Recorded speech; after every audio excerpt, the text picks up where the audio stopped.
गुरुपदं मंत्रमूलं गुरुर्वाक्यं मोक्षमूलं गुरुकृपा। न गुरुधिकं तत्त्वं न गुरुधिकं तपः गुरुज्ञानतत्परं नास्ति येन तस्मै श्री गुरु नमे नमः। गुरु के सुमिरन मात्र से कि नाशत विघ्न अनंत, तासे सर्वारंभ में ध्यावत है सब संत। विश्व वंदनीय प्रातः स्मरणीय सदगुरु कबीर साहेब के पावन चरण कमलों में वंदना करते हुए उपस्थित सतलोक की चौका विस्तार को नमन करते हुए यहाँ इस मंच पे उपस्थित हमारे दीवान साहब, परम आदरणीय हमारे नागले साहब, हमारे जो है सोनारे साहब, राबड़े आश्रम से पधारे हुए परम आदरणीय नागले साहब एवं समस्त ग्राम वासी बंधुओं, माताओं एवं सज्जनों एवं देवियों, आज बड़े दुख के साथ में हमको कहना पड़ रहा है कि यह जो कार्यक्रम आज का संपन्न होने जा रहा है, यह कार्यक्रम परम आदरणीय माताजी श्रीमती काशीबाई, इनका निवास राजनी का है। आज हमारे बीच में नहीं है। 10 दिन पहले वो अपना शरीर छोड़ करके और यहाँ नहीं रहे, वो अपने धाम को पधार गए। इसी उद्देश्य से उनकी आत्म शांति के लिए यह चौका आरती का आयोजन किया गया, जिसमें आप सभी उपस्थित होकर के उस चौका आरती का कार्यक्रम संपन्न किया गया।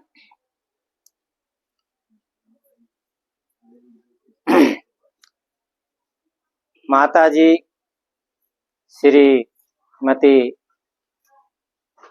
काशीबाई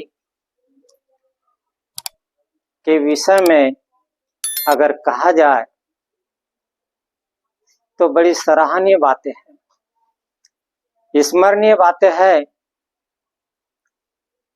कि उनकी भक्ति भाव, उनका प्रेम, उनकी श्रद्धा इतनी अटूट थी कि उन्होंने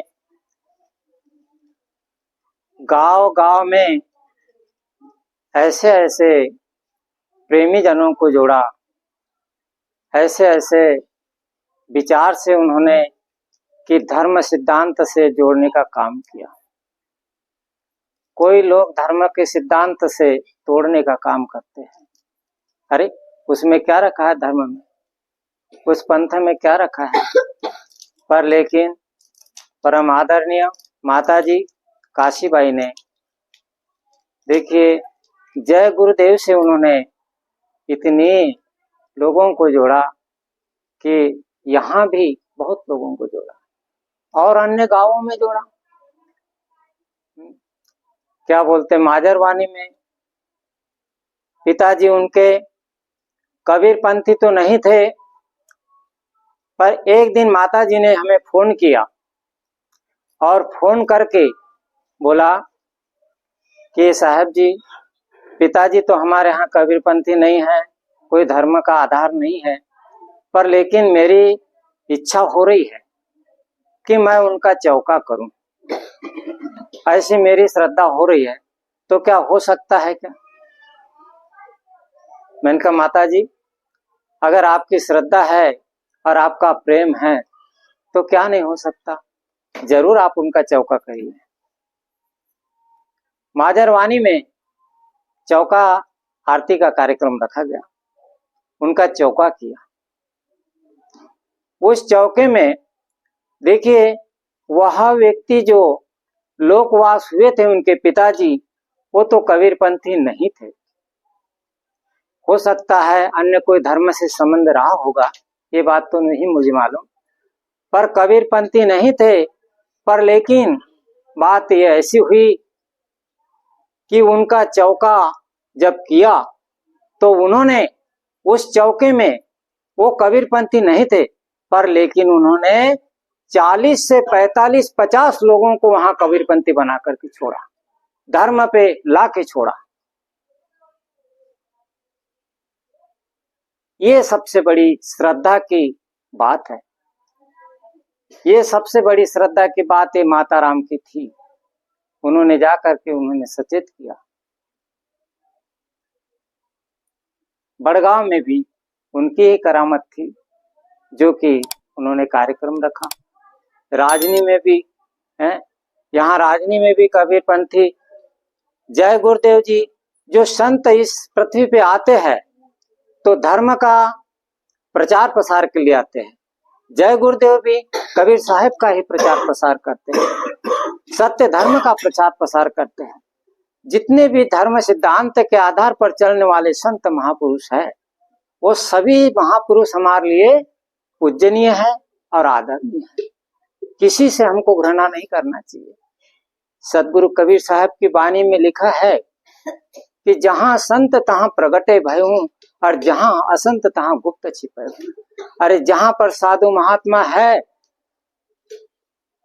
वहां पर परमात्मा का निवास होता है, और जहां परमात्मा का निवास होता है, वहां किसी प्रकार का अन्याय अत्याचार नहीं होना चाहिए। तो मेरा कहने का मतलब यह है कि आज माता राम हमारे बीच में नहीं है। अगर और कुछ समय दिन तक वह रह जाती, हो सकता था कि और कुछ धर्म का प्रचार प्रसार वो बढ़ा सकती, पर लेकिन उन्हीं की दया दृष्टि, उन्हीं के पुण्य प्रताप से आप सभी लोगों का हमको एक दूसरे का दर्शन हो रहा है। उन्हीं का पुण्य प्रताप है।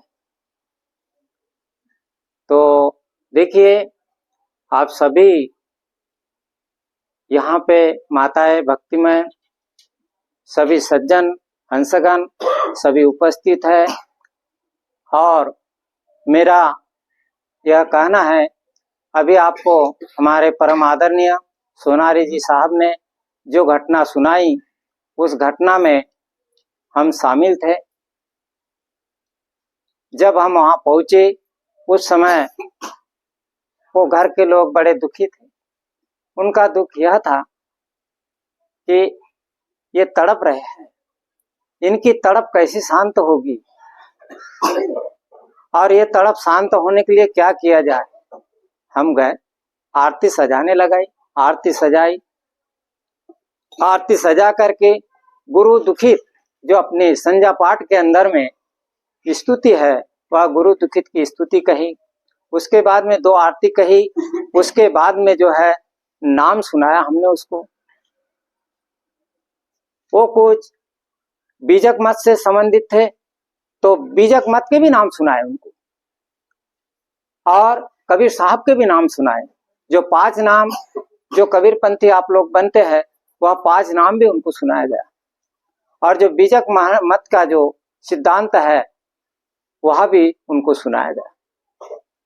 सब उन्होंने टेप करके रखा हुआ है। तो उसके बाद में साहब जी ने बोला कि अंतिम में जो डोरी कही, जैसे ही डोरी समाप्ति का समय आया, कहा कि शब्द जहाज कबीर का, सदगुरु खेवन हार, कोई कोई हंसा पार उतर गए, एक पल में लेत छुड़ाए, सदगुरु अर्जी है दीनदयाल।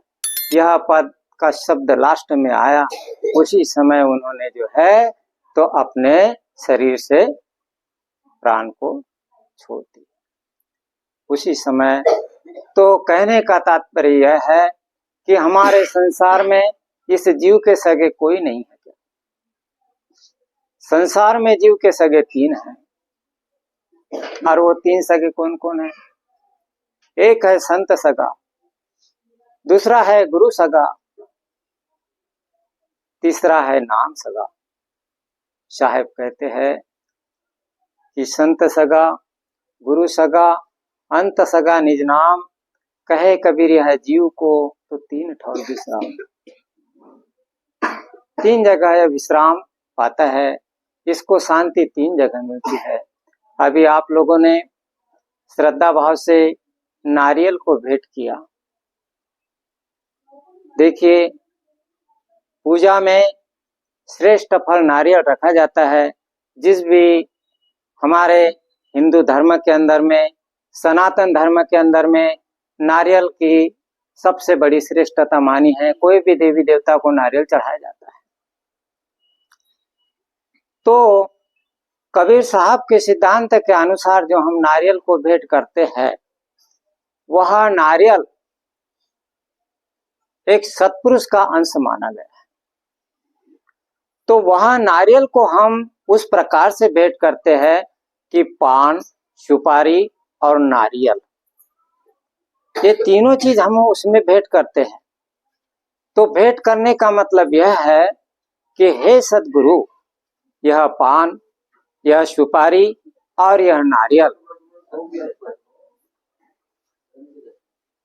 यह नारियल और हमारे से तन के द्वारा, हमारे मन के द्वारा जो हमने कुछ कमाया है, धन संपत्ति, हमने कुछ अर्थ कमाया है, यह भी आपके चरणों में हम भेंट करते हैं।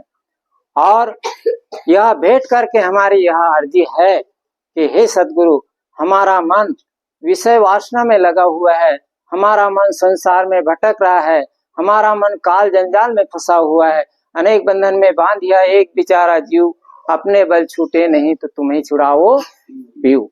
हे सद्गुरु, आप ही छुड़ावनहार हैं। आपके चरणों में हम प्रतिज्ञा करते हैं कि हम यह नारियल, पान, सुपारी भेंट करते हुए, हमारे कर्म के आधार से हमने जो है धन कुछ आपको चरणों में भेंट कर दिया है, और भेंट करके हम वंदना करते हैं कि हमारे इस भवसागर से नैया को पार कर देना। देखिए, कहा है धर्मदास जी ने क्या मांगा है लास्ट में। सदगुरु कबीर साहब से धर्मदास जी ने क्या मांगा? सदगुरु कबीर साहब जब धर्मदास जी को उपदेश देते हैं, तो और उपदेश के साथ में धर्मदास जी उनका उपहार करते हैं, कहते हैं कि हे सदगुरु, आपके सिवा इस संसार में मेरा कोई नहीं है। तब उन्होंने 56 करोड़ की माया जो है तो लुटा दी थी धर्मदास जी ने, और सब कुछ लुटा करके धर्मदास जी कहने लगे कि हे सदगुरु, यह सारा जो धन है, ये सारा द्रव्य है, अरे सारी जो बात है, ये सब आपकी है, आपका ही है, आपका ही मैंने आपको अर्पण किया है। तो बेला बोले, मेरा तो मुझको अर्पण कर दिया, पर आपको क्या चाहिए? हे धर्मदास, बोलो क्या चाहिए? धर्मदास जी कहते हैं कि हे गुरुदेव, हे प्रभु, अगर हमको आप देना ही चाहते हैं तो आप वो वस्तु दीजिए जिससे कि इस जीव की नैया पार लग जाए। तो वह क्या बोला? गुरु मैं पैयाला गुनाम तो लखाय दीजे हो, गुरु मैं पैयाला गुनाम तो लखाय दीजे हो। हे गुरुदेव, अगर आप देना चाहते हैं तो वह नाम लिखाइए। कौन सा नाम? अभी बात आई कि अंत सगा निज नाम, वह निज नाम को आप रखाइए जिससे यह जीव को सुख शांति प्राप्त हो सके। तो जुगन जुगन से सोयो मोर मनवा, दे सार शब्द जगाए दीजे हो, गुरु पैयाला गुनाम तो लखाए दीजे हो। यह कई युगान युग से मोह की निशा में, कई कई दिनों से सोया हुआ है, नाना खाने में यह चक्कर काट रहा है। इसलिए हे सदगुरु, अगर आप दया करके उस नाम को लखा दे। आखिरी में धर्मदास जी कहते हैं कि धर्मदास की अर्ज गुसाई, हर जीवन के बंद छुड़ाए दीजिए हो गुरु, पैया गुनाम को लखाए दीजिए हो। हे सदगुरु, आप मेरी अर्जी को स्वीकार कीजिए कि जीवन के जो बंध है, यह बंधन में पड़ा हुआ है, इसको आप जीवन के बंधन को छुड़ा दीजिए। इस प्रकार से सदगुरु कबीर साहब धर्मदास से अर्जी करते हैं। तो आज का जो कार्यक्रम है, अपना माताजी श्रीमती काशी बाई यादव के इस श्रद्धांजलि के रूप में, उनकी शांति के रूप में यह कार्यक्रम का आयोजन किया गया। संपूर्ण परिवार इसमें शामिल रहे। मैं सदगुरु से प्रार्थना करता हूँ कि कोई सदगुरु परम शांति प्रदान करे एवं उनके गृह परिवार के समस्त छोटे बड़े परिवार के सभी को सदगुरु शांति प्रदान करें। इसी के साथ में गांव के समस्त हमारे प्रिय हंसजनों, उनको भी परम शांति की प्राप्ति हो। जो भी इस कार्यक्रम में शामिल हुए हैं और जो नहीं भी हुए हैं, उनके लिए भी सदगुरु से मेरी प्रार्थना है। बोलिए सदगुरु कबीर साहेब की जय। इसी के साथ में मैं अपने वाणी को विराम देता हूँ और आगे जो है अब प्रसाद वितरण होता है। बोलिए सदगुरु कबीर साहेब की जय।